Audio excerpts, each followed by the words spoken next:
실제로 업무 경험이 없어도 응시 자격에 해당되는 면허가 있으면 시험을 준비할 수 있었기 때문에 진통 카페는 다양한 정보가 꾸준히 올라오는 게 좋았고, 시험이라는 게 분명히 운이 필요한 부분도 있지만 그 전에 열심히 노력하는 과정이 선행되어야 한다는 걸 잊지 마시고,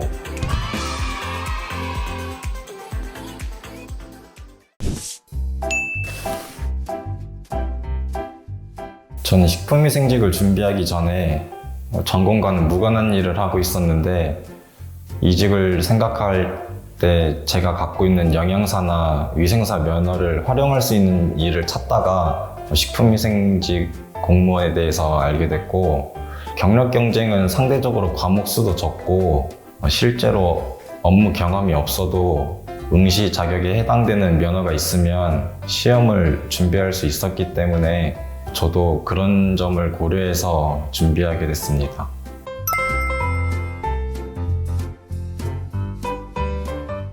저는 이번이 첫 시험이었는데 공부를 한 기간은 8개월에서 9개월 정도 됐습니다.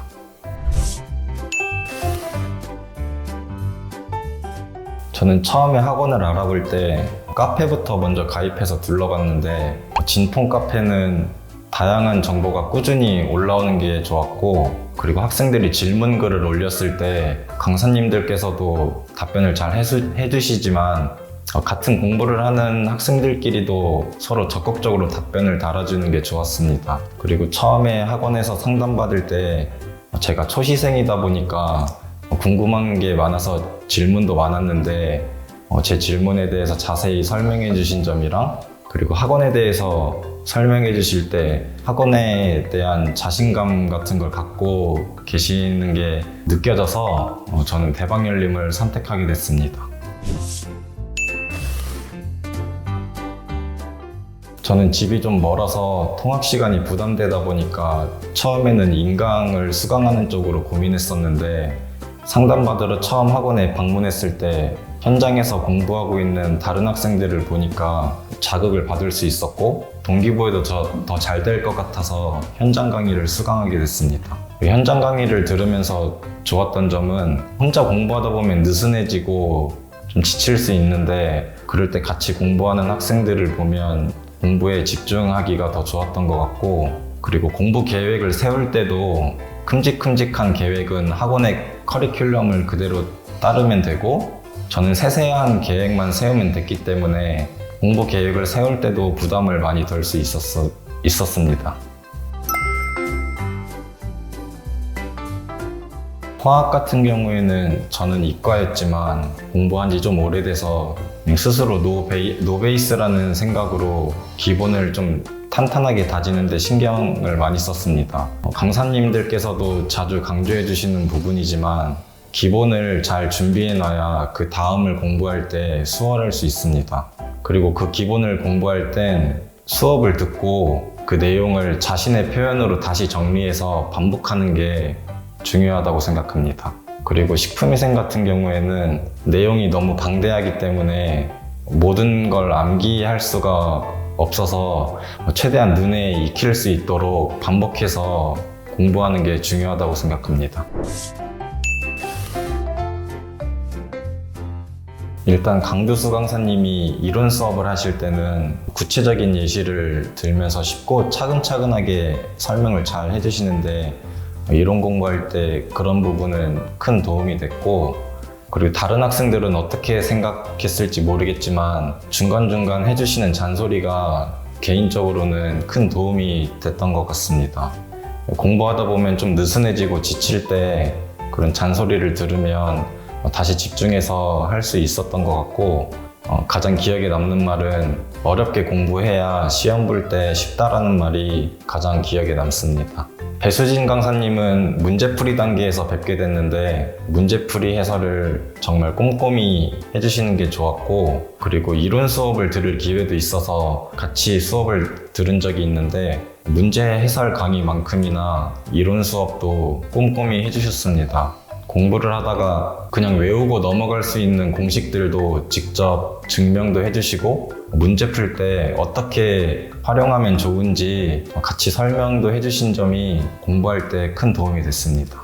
김지현 강사님께서는 기본적으로 수업이 꼼꼼하신 것도 있지만 수업 때마다 만들어주시는 참고 자료가 큰 도움이 됐습니다. 식품위생이라는 과목이 공부를 하는 도중에도 새로 생기거나 개정되는 내용이 많은데 그런 부분도 꼼꼼하게 챙겨주시기 때문에 저는 수업에만 집중해도 그런 부분을 챙길 수 있어서 그런 점이 제일 좋았습니다.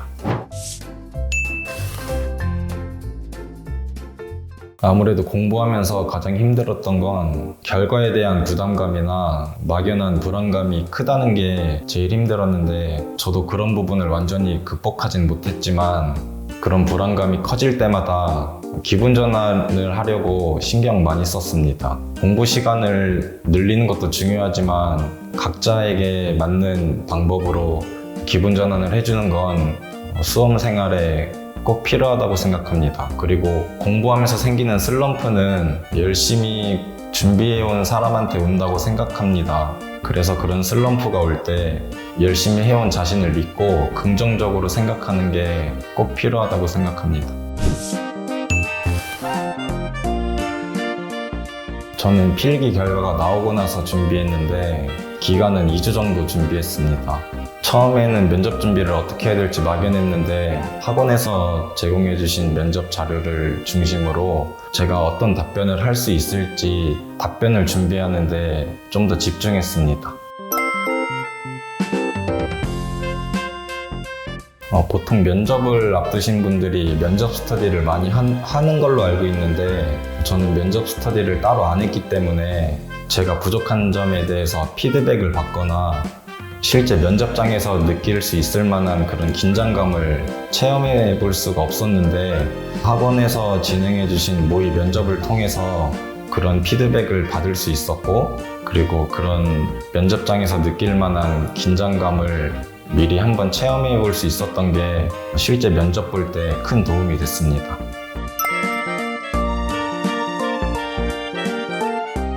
바깥 활동을 하는 게 좀 제한되다 보니까 봉사 시간을 준비하는데 좀 어려웠습니다. 그래서 일단 주기적으로 할 수 있는 헌혈을 활용했고 그리고 봉사 사이트를 꾸준히 틈틈이 확인하면서 제가 할 수 있는 봉사가 생길 때마다 봉사 시간을 준비했습니다. 시험이 가까워질수록 여유가 없어서 봉사하는 데 시간을 쓰기가 어렵다 보니까 미리미리 준비하시는 게 좋을 것 같습니다.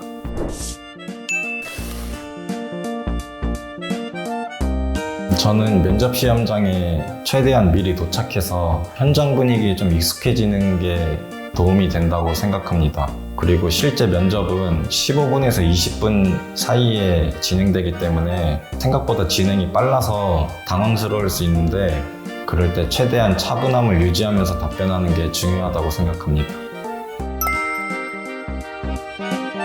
식품안전의 날에 대해서 알고 있냐는 질문이 가장 먼저 생각나는 것 같습니다. 다행히 면접 보기 2주 전이 식품안전의 날이어서 질문하기에는 어렵지 않았습니다.